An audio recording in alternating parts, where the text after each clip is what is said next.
ये मज़ारात पे आप जाकर देखें, कोई माथे टेक रहा है, चादरें चढ़ाते हैं आप मज़ारात पर। आप क्यों नहीं पूछते कि चादर क्यों चढ़ाते हैं?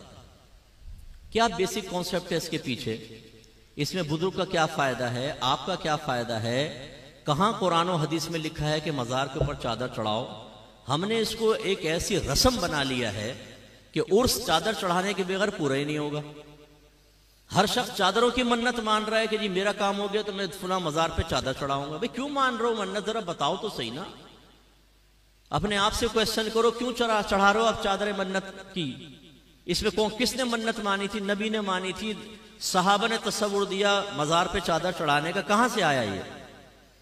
कुछ नहीं पता, बस लोग कर रहे हैं तो हम भी कर रहे हैं। इससे हमारी नौजवान नस्लों को, इन बच्चों को कुछ पता नहीं है जी चादर चढ़ाना भी कोई इबादत होगी। कोई इबादत नहीं है, मुस्तहब तक नहीं है। अब इस दौर में तो मुस्तहब भी नहीं रहा।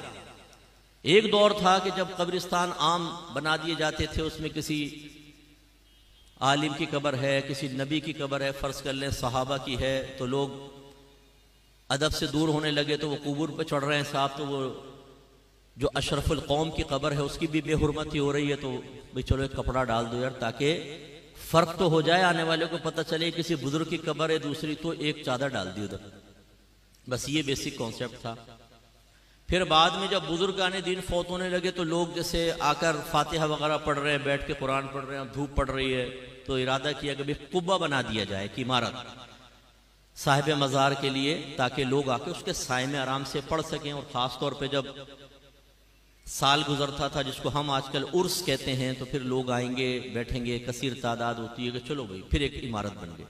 जब इमारत बन गई तो जो आम कबूर से इम्तियाज कायम करना था वो इमारत के जरिए हासिल हो गया। अब चादर की तो जरूरत ही खत्म हो गई। लेकिन सुन्नी को तो एक नया मशगला चाहिए।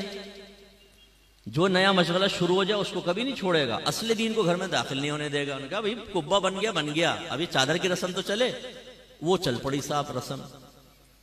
अच्छा, पहले चादरें डालते थे मोटी, क्योंकि ये रेशमी और बारीक कपड़े तो इजाद नहीं हुए थे, वो हाथों से बुने हुए कपड़े। उसमें ये होता था कि किसी ने 2 चादरें डाल दी तो एक साहिब मज़ार की तरफ से सदका कर दी, एक पड़ी हुई माँ बहन इम्तियाज के लिए, फर्क करने के लिए।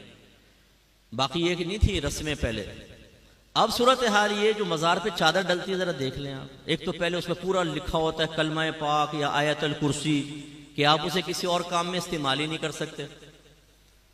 और या फिर इतनी बारीक रेशम की चादर होती है, जैसे दाता साहब के मज़ार पे अक्सर आप देखेंगे कि उसको वो किसी काम नहीं आ सकती, वो लिबास भी नहीं बन सकता। उसको यूं देखेंगे ना, उसमें नजर आएगा आर पार, इतनी वो बारीक सी होती है। और उस पर आयतल कुर्सी चमकी से लिखी हुई है ना, पहले लिखकर उस पर चमकी डाल देते हैं। अब जो पकड़े वो हाथ पे चमकी, मुंह पे चमकियां, जिससे वुदू ही खतरे में पड़ जाए। अब वुदू करेंगे तो ये चमकियां लगी हुई हैं, कहां से वुदू होगा? और फिर आप कभी देखें उस कठहरे के अंदर जो आदमी खड़ा हुआ है, ये जब आप रेशमी चादर डालते हैं वो एक दूसरे पे फिसलती है गिर के ना, टिक तो सकती नहीं है। वो उसके पैरों में वो आयतल कुर्सी के ऊपर चढ़ रहा होता है, कुरान के ऊपर चढ़ रहा होता है। मैंने अपनी आंखों से देखा यह मंजर। और फिर क्या होता है कि आपने वो डाली, वो जमा करते जाते फिर वो फिर यूं दुकान पे पहुंचती है ना, कम कीमत पे दुकान वाला दोबारा खरीदता है, स्त्री शिस्त्री मारता है, फिर दोबारा। माशाल्लाह है ना, हम लोग आपका कारोबार चलाने के लिए चादरों की मन्नत मान रहे हैं कि जी मेरा काम हो गया, मैं चादर चढ़ाऊंगा। भाई मन्नत किसे कहते हैं? सबसे पहले ये सोचो। मुझे यकीन है आपने बहुत कम लोग जानते होंगे कि मन्नत क्या है, किसे कहते हैं मन्नत, इसका क्या शरई तस्वुर है। बहुत कम लोग जानते होंगे, क्योंकि मेरा 30 साल तजरीबा है, मुझे मालूम है कि हम कितनी मारिफत रखते हैं। दूसरी बात, ये चादर की मन्नत कहां से ईजाद हुई? अब हम कहेंगे हम है ना मुफ्ती साहब, हमने इजाद की है। अब ये जब बातें हम करते हैं, ये है असली दिन जो मैं आपको समझा रहा हूं।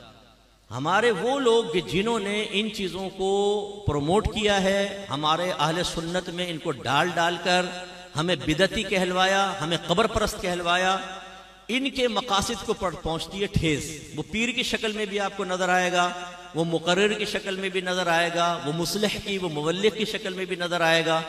इनकी नाकों में लगे हुए सेंसर। ये मुफ्ती साहब पता नहीं कैसी बातें करते हैं, शायद पटड़ी से उतर गए। तो मैं बोलता हूं तुम्हारी चढ़ी हुई ट्रेन इधर आओ, तो मैं देखता हूं कि तुम पटड़ी पे चढ़े हो या मैं पटड़ी पे चढ़ा हुआ हूं। आए कुरान और हदीस के ऊपर पेश करते हैं ना चीज को, ना आपकी ना मेरी। मेरे आक़ा नेमत इमाम अहले सुन्नत मुजद्दिद दीन व मिल्लत परवाने शमअ रिसालत अज़ीमुल बरकत अज़ीमुल मर्तबत शाह अहमद रज़ा खान रहमत और रहमान फरमाते हैं कि अगर बुजुर्गों की तरफ मंसूब कोई चीज हमारे सामने पेश की जाएगी, हम उसे सबसे पहले कुरान और हदीस पर पेश करेंगे।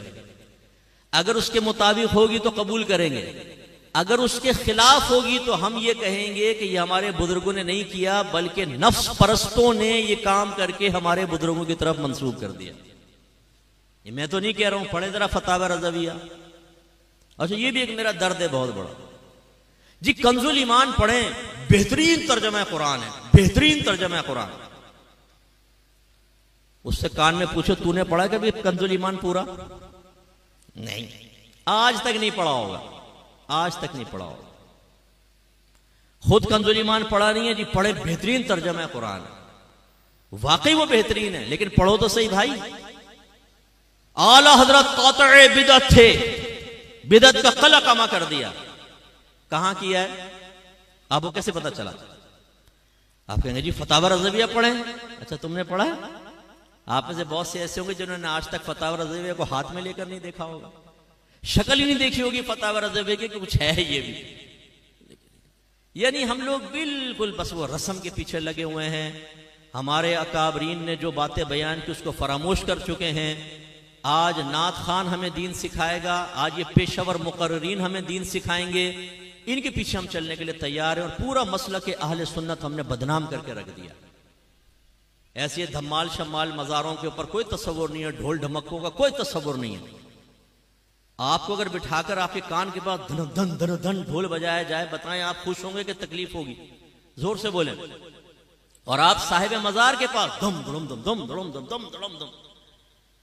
और हमारा अकीदा है कि मरने के बाद भी जो आम मुर्दा है ना, वो भी तमाम बात सुनता है। मेरे आका सल्लल्लाहु अलैहि वसल्लम ने इरशाद फरमाया, जब तुम मुर्दों को सलाम करते हो वो उसका जवाब देते हैं, लेकिन तुम्हें इसका शऊर हासिल नहीं। इसलिए नबी करीम सल्लल्लाहु अलैहि वसल्लम जब कब्रिस्तान जाते थे तो क्या फरमाते? दुआ क्या है? अस्सलामु अलैकुम या अहलल कुबूर, ए कब्र वालों तुम पर सलामती नाजिल हो। ये नहीं फरमाया अस्सलामु अलैकुम या अहलल कब्र, किसी सामने कब्र वाला सुन रहा है, नहीं, कुबूर जमा का सीगा इस्तेमाल फरमाया, तमाम कुबूर वालों तुम सबको सलाम। इसका मतलब है मेवा शाह कब्रिस्तान के एक किनारे पे खड़े होकर जब आप ये दुआ पढ़ेंगे, हर कब्र के अंदर आपके सलाम की आवाज पहुंचेगी। इतनी समाअत तेज हो जाती है, और वो जवाब भी देंगे। तो फिर साहिब मज़ार, जिसको अल्लाह ताला ने आम लोगों से ज्यादा रूहानी ताकत अता फरमाई, वो तो कहां तक सुनते होंगे? और उनके कान पे खड़े होकर आप धम धम धन धन ढोल बजा रहे, इससे उनको राहत सुकून मिलेगी कि तकलीफ होगी?